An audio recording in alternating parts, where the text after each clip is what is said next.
Hi.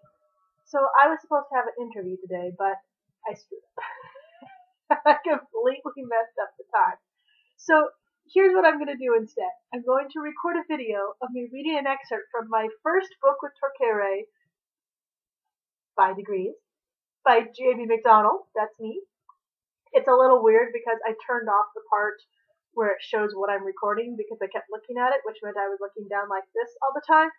That didn't seem right. So I can't actually see what I'm doing. But I can see the book, so let's read it. I'm going to add commentary because it's always more fun with commentary. So this is by Degrees.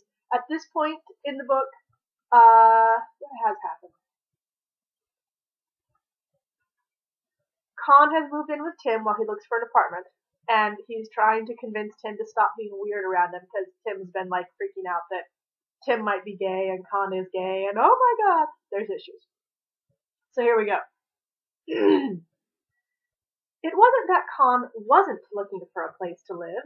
It was that he wasn't looking anywhere he'd be interested in living. He could view apartments in a shitty area all day, know that there wasn't going to be anything suitable, go back to Tim's, and still manage to say he hadn't found a place. It was perfect. It gave him time to make sure that Tim wasn't going to start avoiding him again.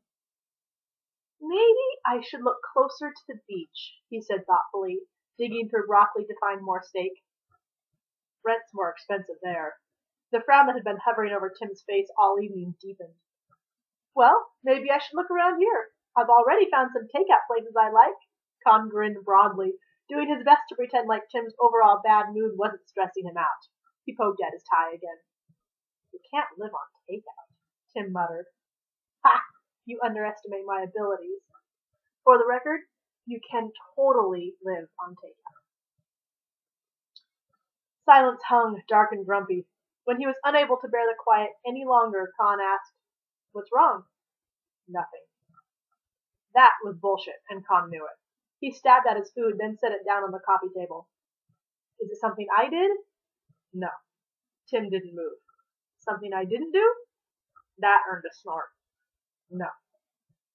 Is it organic? Tim blinked and looked up. What? His guard dropped, overpowered by confusion.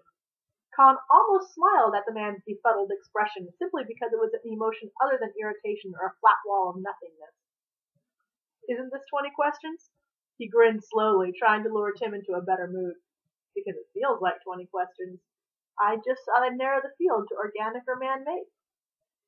The confusion melted away, narrow face softening into amusement. Man-made. Tim's lips twitched upward. He looked down at his food, and the walls rose again, locking Con out. Then he spoke, shrugging it off. There's this guy at work who's been on my case. It's just bugging me. Con nodded slowly. What's he on your case about?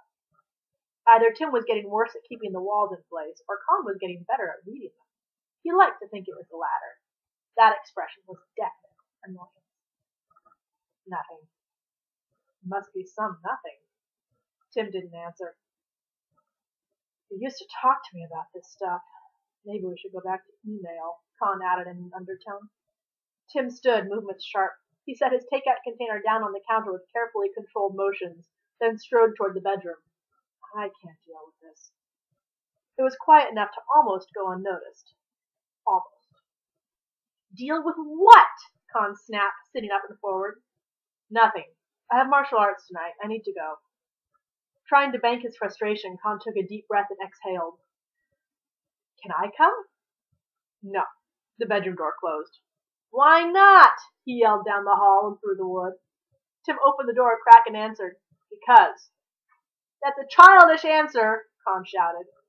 There was no response. He hated that answer. Because. You couldn't even argue with it. It wasn't a reason, or it was a reason in and of itself, and he was never sure which. Tim came out, a white t-shirt and drawstring pants thrown over one shoulder.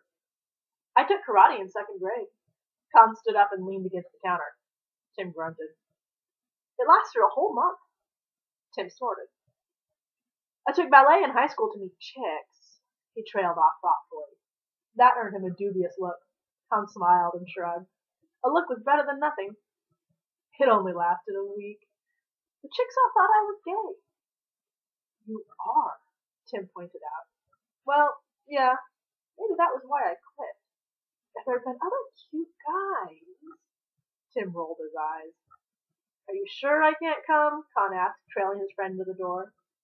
I'm sure. I might get bored. Tim shot him a look over his shoulder and headed down the hall connecting the apartments. If I get bored, Con called, I might change the settings on your computer. For the record, that's not funny. Except when I do. Tim stopped, turned, dead serious. You change the settings on my computer, he warned, and I'll kick your ass, then make you change them back. He faced front again and bounded down the stairs. Con sighed and stepped inside, closing and locking the door. Little squirt thought he could kick Con's ass, huh? Con was a full head taller than Tim, and much more muscular, and now he knew Tom was a fast little Tim. And now he knew Tim was a fast little bugger. No surprises left. Con booted the computer up and started looking for porno pictures to use as the desktop background. That is by degrees. I don't know how many pages in. I don't know, 50-ish. There's lots of pages in this story. 322 to be precise. So, you can pick it up at Torquere. It's in print as well as ebook.